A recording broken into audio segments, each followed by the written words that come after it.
Salut à tous, j'attends que ça se connecte. Salut Geeks. Bon, il n'y a pas de musique aujourd'hui, hein. Il n'y a pas de musique, on va faire ça calme. Je suis à l'étranger, mais j'ai pris le temps de rédiger ce que je voulais, ce sur quoi je voulais vous parler là. Donc, les matchs nuls dans le football. On va essayer de faire ça assez carré, assez synthétique, pour que ça soit le mieux possible à réécouter en replay.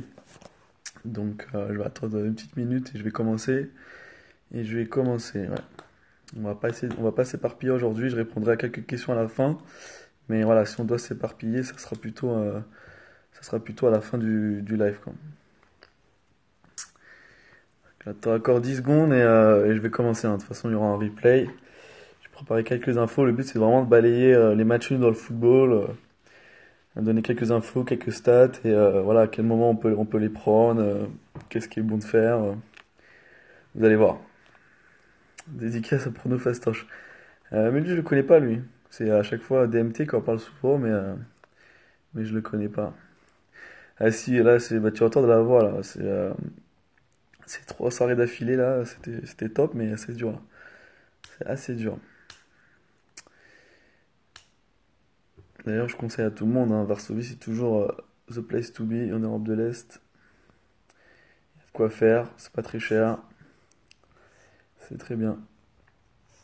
Bon, allez, les gars, c'est parti. Lyon nul, tu penses? Non, mais là, je vais pas parler trop de cas précis, hein. Je vais pas prendre d'exemple. Euh, je vois bien Marseille faire chez Lyon, mais c'est pas le débat d'aujourd'hui. Alors, les gars, match nul. C'est parti. Donc, déjà, premier point à savoir. Je vais faire une petite référence à mon premier live que j'avais fait sur la variance dans les paris sportifs. Déjà, donc quand on bet sur des matchs nuls, en sec, j'entends, on va bet sur des cotes entre 3 et parfois 5. Donc sur ces cotes-là, avec une moyenne de cotes, on va dire de 3,5, il nous faudra au moins 1000 paris pour commencer à avoir un ROI assez fiable à encore 5-6% de marge d'erreur. Bon là, j'ai pas vérifié les chiffres, mais on est dans ces eaux-là. Donc clairement, si on fait 300 paris sur des matchs nuls, c'est rien du tout 300 paris sur des matchs nuls. Euh, 300 paris sur des matchs nuls, tu peux avoir moins 10% d'ROI, alors en ayant été très très bon, en étant un très bon joueur, etc. Un très bon parieur. Donc il faut pas faire des conclusions trop hâtives sur les matchs nuls parce que c'est très très très high variance, on appelle ça au poker. C'est-à-dire qu'il y a la part de chance qui va être très importante. C'est pas parce que c'est match nul que la part de chance est plus importante que pour des victoires d'une équipe qui sont cotées à 3 ou à 4. C'est juste la cote qui fait ça. Voilà. Quand on parle de cote entre 3 et 4 en moyenne, il nous faudra vraiment des échantillons très très très grands pour commencer à dégager des tendances si on est bon sur les matchs nuls ou pas. Donc si vous prenez, je sais pas, vous prenez 10 matchs nuls, ce qui est ridicule en termes de panel, et que sur vos 10 matchs nuls que vous avez pris récemment, vous en avez passé aucun, donc 0 sur 10, et bah vous pouvez être quand même très très fort. Peut-être que vous avez très très bien joué, vous avez pris des values à chaque fois, et vous avez fait 0 sur 10. Comme à l'inverse, vous avez peut-être été très mauvais, vous avez pris des mauvais spots et vous avez peut-être fait 7 sur 10. Et ce que je dis, c'est vraiment que des mathématiques, encore une fois. Même si on prend des matchs nuls côté à 4 qui valaient en fait du 3,50, donc on a pris de la value. Vous faites l'exemple avec des calculs. Il doit y avoir des trucs sur internet pour simuler des tirages. Même en prenant des values, donc des cotes à 4 qui valaient 3,50, ben on peut refaire 0 sur 10. Comme à l'inverse, prendre des cotes qui valaient 3, enfin qui valaient 3,50, on les prend à 3, et ben on peut repasser à 7 sur 10, voire 10 sur 10. Donc vous voyez, il faut vraiment vraiment beaucoup beaucoup d'échantillons, et ça je vais cesser de le répéter parce que c'est pas assez maîtrisé, je trouve, dans la team parieur en France. On fait des conclusions après 50 bêtes. On pense que voilà que on passe 6 matchs d'affilée, donc on est un monstre des matchs nuls. On en passe 0 sur 15, on est mauvais. Non, c'est pas comme ça que ça marche. C'est dur à comprendre, mais il faut des échantillons énormes. Donc il faut commencer des bilans très tôt et faire du volume et voir au bout de 300, 400, 500 bêtes, avoir une petite tendance et au bout de 700, 800 bêtes, avoir une meilleure tendance. Mais ça, c'est pour les matchs nuls à des cotes à 3 à 4. Si vous avez des cotes moyennes à 1,80, déjà avec 300 bêtes, vous allez commencer à avoir une petite tendance et à 500 bêtes, ça va commencer à être à peu près fiable. Donc voilà. Donc ça, c'est le premier point. Grosse variance. Ensuite, alors quand on entend match nul, il y a deux clés qui vont faire qu'un match va tendre vers le match nul. C'est quoi? C'est déjà le nombre de buts dans le match. Donc ce qu'il faut savoir, c'est que moins il y a de, comment dire, moins il y a de possibilités de buts dans un match, plus la probabilité du match nul est élevée. C'est pour ça que les sports où il y a beaucoup plus de points, donc le basket, le handball, etc. Et évidemment, le match nul, ils sont toujours très très cotés très élevés parce que bah, il y a tellement de points que il y a peu de chances qu'ils arrivent comme par hasard au même nombre de points. Alors que dans le football, on sait très bien que c'est un sport où c'est peut-être le sport où il y a le moins de points. Et du coup, bah, des 0-0, des 1 partout, ça arrive très souvent parce que tu peux faire des matchs entiers à jamais marquer. Donc ça, c'est le premier point et ça prouve donc que une équipe, s'il y a deux équipes qui se jouent et le under est probable, donc le under c'est moins de 2,5 buts par match, bah, la probabilité du match nul va être assez basse. Et donc la cote assez basse. Donc ça c'est le premier point. Donc je vais vous donner des petites stats sur quelques championnats parce que plus le championnat du coup est homogène, ouais il y a le hockey mais le hockey il y a un peu plus de points qu'au football, hein, je crois, en moyenne. Donc plus le championnat est homogène, plus du coup les équipes vont être assez proches et donc il n'y aura pas de très gros outsiders. Donc ce qui fait que les probabilités de match nul sont aussi des fois élevées, c'est quand il y a une équipe qui survole l'autre, enfin qui est largement au-dessus de l'autre. Genre Paris, à chaque fois, leurs matchs nuls, ils sont très très élevés parce que ils surdominent. Donc un championnat comme la Ligue 2 où il y a très peu de vrais favoris, bah il y aura beaucoup plus de matchs nuls en moyenne en Ligue 2 qu'en Ligue 1. Mais ça, c'est pas pour ça que vous allez prendre de la value en prenant des nuls, hein. C'est juste pour vous expliquer qu'il y aura peu de cotes à 5-6 sur les matchs nuls en Ligue 2. Et là, c'est ma petite transition pour vous donner quelques chiffres. Donc par exemple, j'ai regardé les stats des matchs nuls en Ligue 1. Donc on est sur une moyenne de 25%. Donc il y a un match sur 4 qui se termine en match nul en Ligue 1. Donc ça veut dire que normalement, si c'était à peu près toutes les mêmes équipes au même niveau, enfin non, je vais pas dire ça comme ça, parce que si c'était des équipes au même niveau, il n'y aurait pas 25% de matchs nuls, il y en aurait plus. Mais ce que je veux dire par là, c'est que voilà, un match standard en Ligue 1, normalement, il y a une chance sur 4 de faire nul, donc la cote aurait dû être à 4.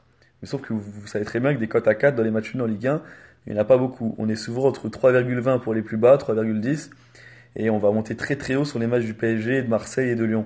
Donc en fait, ce qui fait qu'en Ligue 1, la cote moyenne devrait être à 4 des matchs nuls. C'est parce que en fait il y a beaucoup de matchs nuls à 3,30, 3,40, les matchs serrés, mais il y a aussi quelques matchs nuls qui font exploser la moyenne.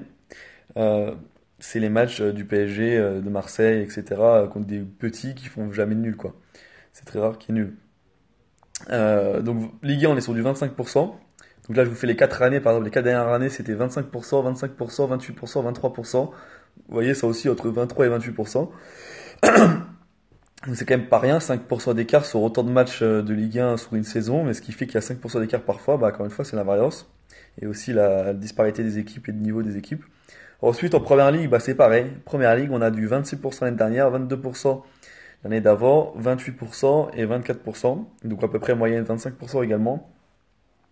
Et là, aucune surprise, j'ai regardé aussi la Ligue 2, et bah la Ligue 2 on est au-dessus. On est sur du, bon, à part l'année dernière où c'était 23%, sinon, on a fait 30% de matchs nuls, donc beaucoup plus élevé, 32% l'année d'avant et 28%. Donc là, on est vraiment sur une moyenne de 28-29%. Donc sur 4 saisons, ça fait quand même beaucoup de matchs en 4 saisons.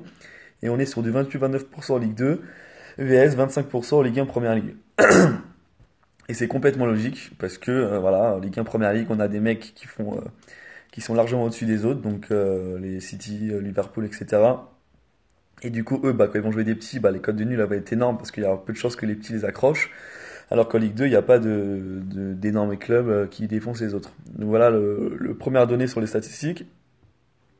Donc, euh, donc je reviens juste sur mes notes là, ce que j'ai pris.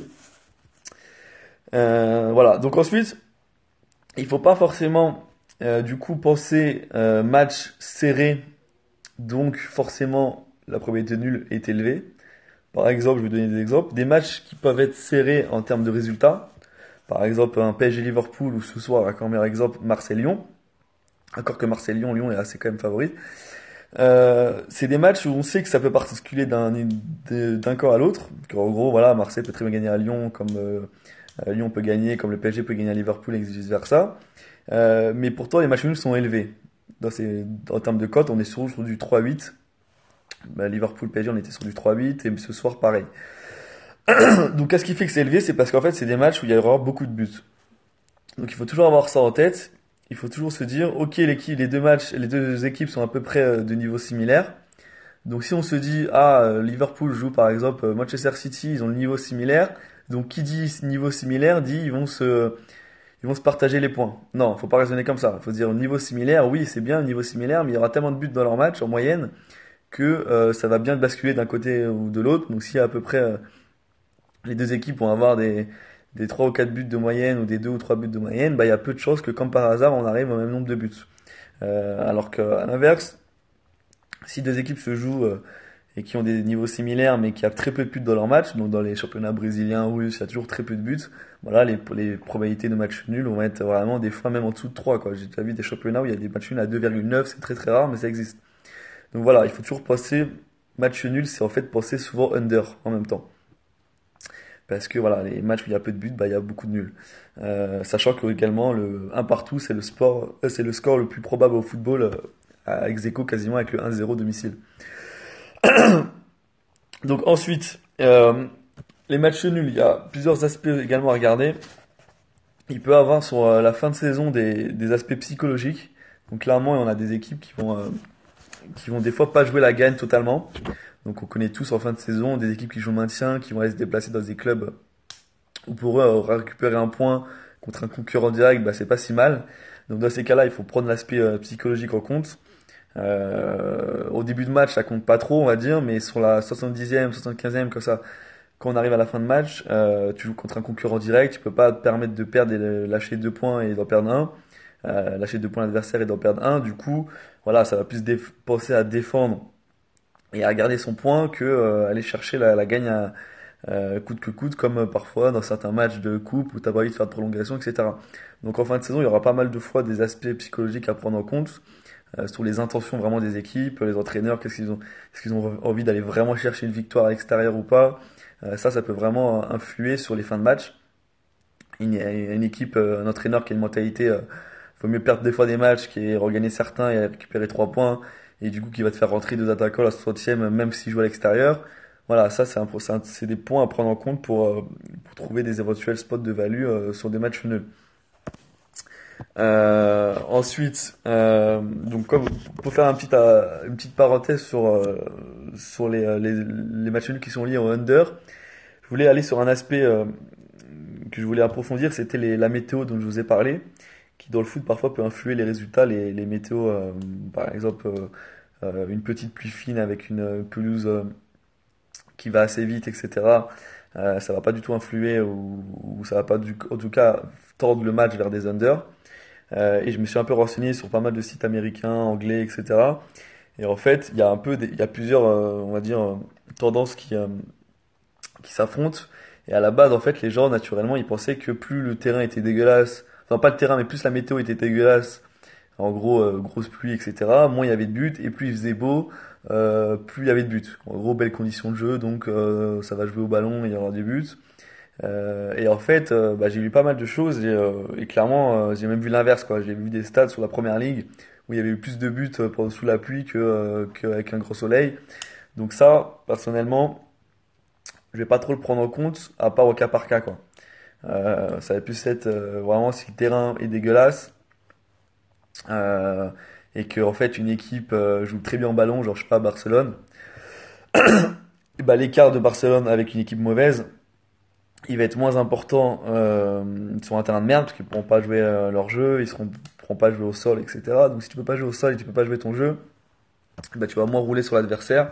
Donc qui dit moins rouler sur l'adversaire dit la probabilité de pas marquer beaucoup de buts et que ça fasse nul plus élevée. Donc voilà, petite parenthèse sur la météo, c'est pas toujours évident que mauvaise météo égale peu de buts.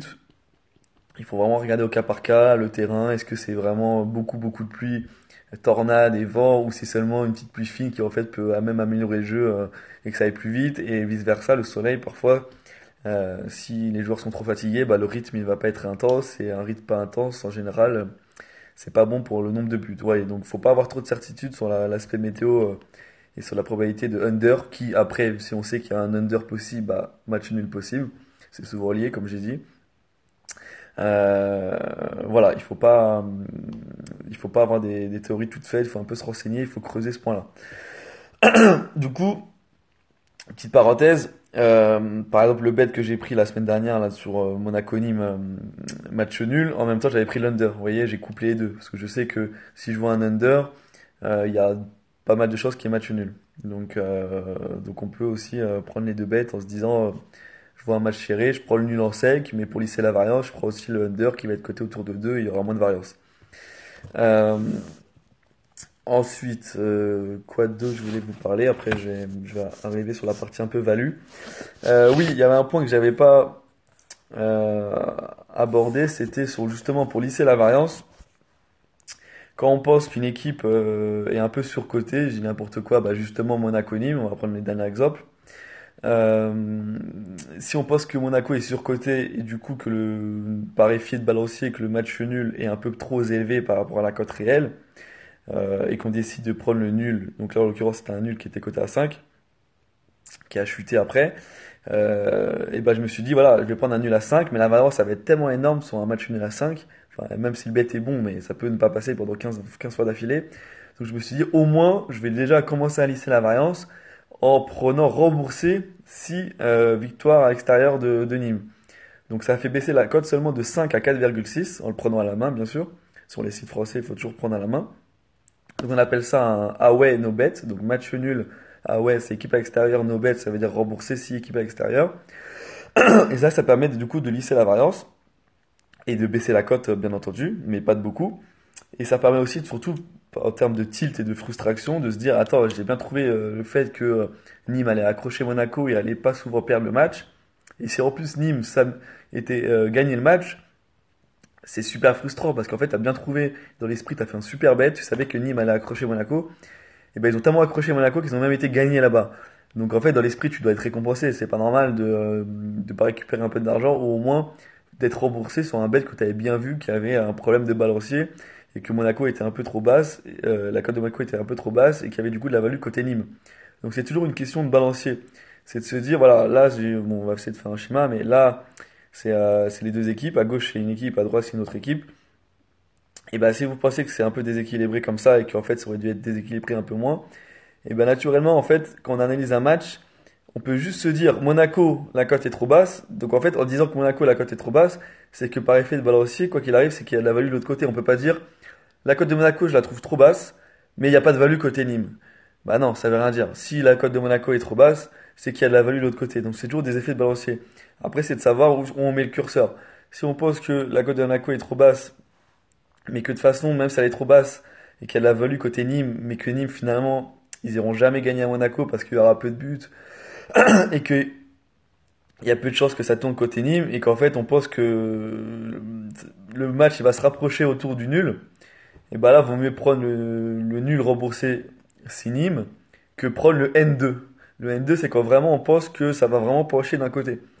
Et là, il vaut mieux qu'on prenne le N2. Par contre, si on pense que ça va pencher entre Monaco et le nul, et ben là, on va plutôt prendre le nul remboursé si extérieur. Et pourquoi, vous allez me dire, pourquoi tu prends pas nul remboursé si Monaco si tu penses que ça va pencher entre Monaco et le nul?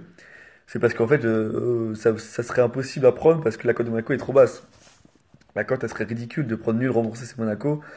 La cote serait ridicule. Donc en fait, même si je pense que le résultat du match, ça va être entre Monaco serré, enfin Monaco de pas grand-chose et nul, je vais quand même prendre Nîmes pour me couvrir parce que voilà, avec la variance, on sait jamais, ça peut quand même pencher totalement côté Nîmes. Nîmes peut gagner à l'arrache 2-1. Et du coup, moi, je veux pas être frustré à me dire j'ai trouvé la value côté Nîmes, de l'effet de balancier, mais je me suis fait baiser, j'ai perdu le résultat parce qu'ils ont été gagnés, ils n'ont pas fait nul. Donc toujours, j'aime bien me baquer avec rembourser 6 clubs à l'extérieur, surtout que quand c'est des outsiders comme ça, bah, ça change quasiment rien à la cote parce que c'est des cotes à 6 ou 7. Et pour se faire rembourser avec une cote à 6 ou 7, bah, ça coûte pas grand-chose. Donc voilà l'esprit. C'est pour ça que j'avais pris la cote à 5 de Nîmes nul et je m'étais remboursé si Nîmes gagnait. Donc voilà, donc tout ça pour dire que pour moi, là ça va être important, ça va être un peu une sorte de conclusion sur comment justement trouver de la value, parce que là j'ai parlé un peu dans tous les sens, mais j'ai pas été au droit au but à expliquer comment moi je cherche des matchs nuls. Et ben moi en fait, premier constat, c'est que si un match nul est coté à 3,20 à peu près, donc entre 3 et 3,20, j'arrive pas, donc encore une fois, ça c'est que mon avis, j'arrive pas à me dire il y a de la value. Parce que comme on a vu dès le début, du live, c'est qu'en fait, il n'y a qu'un seul match nul sur 4. Donc en fait, normalement, un code de match nul en moyenne sur la Ligue 1, ça aurait dû être à 4. Donc en fait, pour moi, si le match est serré et qu'il y a peu de buts dans un match, annoncé, donc deux équipes moyennes de bas de tableau, si la cote est à 3,2, pour moi, elle est déjà bien ajustée en fait. Moi, depuis que je regarde le football, je vois toujours des cotes en Ligue 1 entre 3 et 3,2. Donc en fait, quand je vois des gens prendre des nuls à 3, on voit 3,1 en me disant ouais, mais là je sens le nul. Ouais, tu sens peut-être le nul, mais un nul c'est toujours high variance parce que ça va se jouer à rien. C'est le nul, le principe d'un nul, c'est que ça va pas passer d'un côté ni de l'autre. Il faut juste que comme par hasard ça tombe pile quoi, que ça fasse pile comme par hasard, qu'on ait la réussite et que ça tombe au milieu. Donc en fait, même si la personne sent le nul, si elle prend une cote à 3,10, 3,20 en Ligue 1, bah pour moi en fait c'est déjà ajusté, je vois pas en quoi il y a de la value. C'est-à-dire que quoi, s'il y a de la value, c'est que le nul aurait dû être à 2,7, 2,8. Bah un nul 2,7, 2,8 alors que ça arrive qu'une fois sur 4 en Ligue 1. Oui ok, c'est des équipes équilibrées, mais même tous les matchs équilibrés de Ligue 1, si on prend le lot, bah, il y aura un match nul seulement une fois sur 3 en moyenne. Donc si la cote était déjà autour de 3, moi personnellement, encore une fois, vous pourrez me contredire et me trouver, essayer d'argumenter l'inverse, mais pour moi, il n'y a pas de value à partir de jusqu'à 3,2, voire 3,3, j'ai du mal à trouver de la value. Donc c'est pour ça que moi personnellement, je prends quasiment aucun nul au-dessous de 3,3. D'ailleurs, vous pouvez regarder mes historiques sur Blogabet de mes 800 derniers bets, je pense pas avoir pris de match nul au-dessous de 3,3, sauf dans des cas extrêmes, type Ligue des Champions, Coupe du Monde, ou le match nul qualifie deux équipes. Vous avez des petits championnats, je sais pas, de la D2 italienne, on a eu des cas où les matchs nuls qualifiaient les deux équipes. Bon là, il n'y a pas de débat, on a vu des nuls, moi j'ai déjà vu des nuls descendre à 2,3. C'est des trucs incroyables, mais ça arrive quand les deux équipes vont se mettre d'accord quasiment au bout de la 60e et vont arrêter de jouer. Donc voilà, ça c'est les cas extrêmes, c'est on va dire les exceptions qui confirment la règle, mais globalement, je prends pas un nul en dessous de 3,3. 3,3. Voilà, ça m'intéresse pas, pour moi c'est ajusté. Parce que voilà, le nul il va arriver une fois sur 4 en moyenne en Ligue 1 et sur des matchs tirés il va arriver une fois sur 3. Donc voilà, donc je vais commencer à trouver de la value sur des cotes à partir de 3,5, comme par exemple le nul sec que j'avais pris Bordeaux-Nîmes, en me disant voilà, Bordeaux-Nîmes, moi je vois un match serré, je vois pas Bordeaux aussi fort que ça, et du coup, vu que je vois pas Bordeaux aussi fort que ça, je considère ce match comme un match lambda de Ligue 1 qui aurait dû être coté à 3,2, 3,3. Je le vois à 3,5, ou même 3,56 c'était, donc quasiment 3,60. Un match que je considère comme un match classique de Ligue 1 de deux équipes serrées. Donc pour moi, ça aurait dû être à 3,2, 3,3, je prends. Donc ça peut ne pas passer 20 fois d'affilée, comme j'ai expliqué. Mais à long terme, pour moi, j'ai chopé un peu de value en prenant une cote à 3,56 qui, à mes yeux, aurait dû être autour de 3,3. Ouais, c'est des petites marges, mais pour moi, il y a des marges quand même, donc je les prends. Euh, Pareil, Monaco-Nîmes, c'était le même principe, c'est des cotes qui sont au-dessous de 3,3, donc je m'intéresse à ça. Et si je vois l'outsider embêter le gros, et ben je me dis qu'il y a peut-être de la value sur le match nul et je me couvre avec rembourser cette équipe adverse. Ça peut être une équipe à domicile hein, qui est outsider. Je me rembourse avec l'équipe à domicile qui est outsider et je prends le nul remboursé si l'équipe si outsider gagne. Donc vous voyez, donc moi la logique c'est de me dire les nuls à 3,3 en dessous de 3,3 je les prends pas. Je les prends pas, ils sont trop bien ajustés et je vais aller chercher des grosses cotes et des matchs un peu déséquilibrés. Voilà. Donc j'ai quasiment en finale, pour résumer, jamais prendre de nul sur des matchs déjà équilibrés. Ouais, déjà équilibrés, donc sans outsider. Donc en fait, voilà, je vais prendre un nul seulement parce qu'il y a un outsider qui a été un peu trop dévalué ou surévalué. Et alors que sur deux équipes similaires, souvent le bookmaker, il va pas se tromper quoi. Demain, je sais pas, il y a un Amiens, je sais pas, un Angers-Montpellier, deux équipes assez similaires.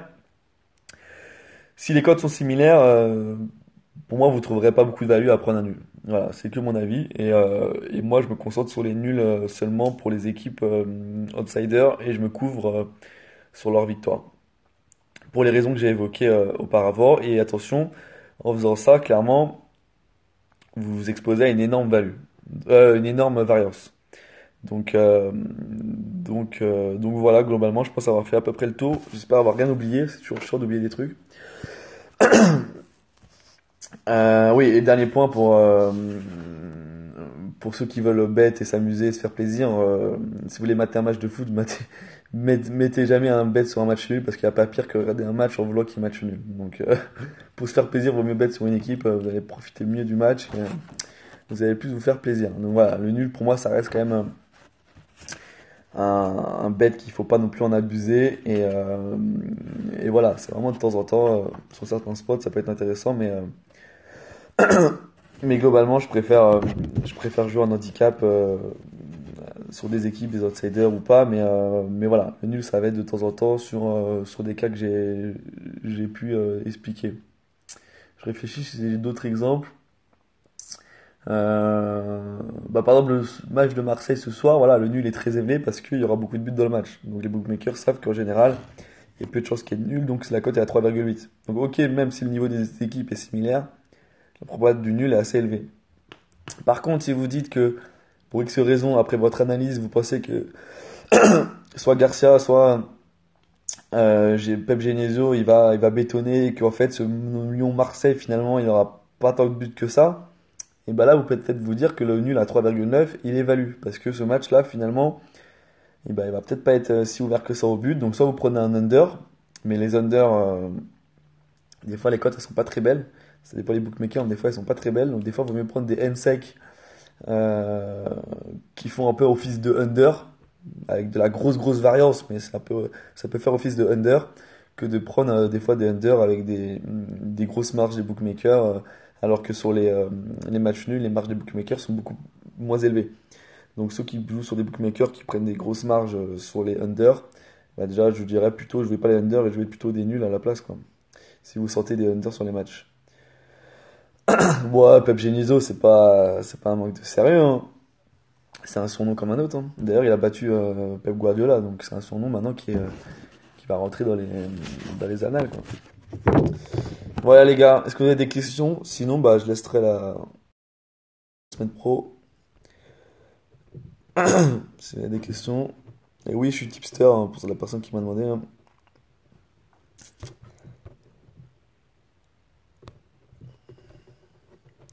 Bon, n'hésitez pas si vous avez des questions en commentaire sur la vidéo, sinon,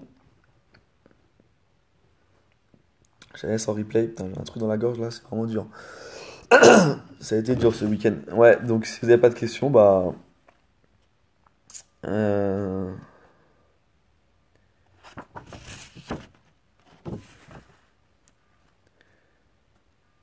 hmm.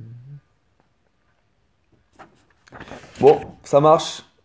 Écrivez en commentaire de la vidéo s'il y a des questions, j'y répondrai, j'ai un peu de temps. Voilà, salut à tous.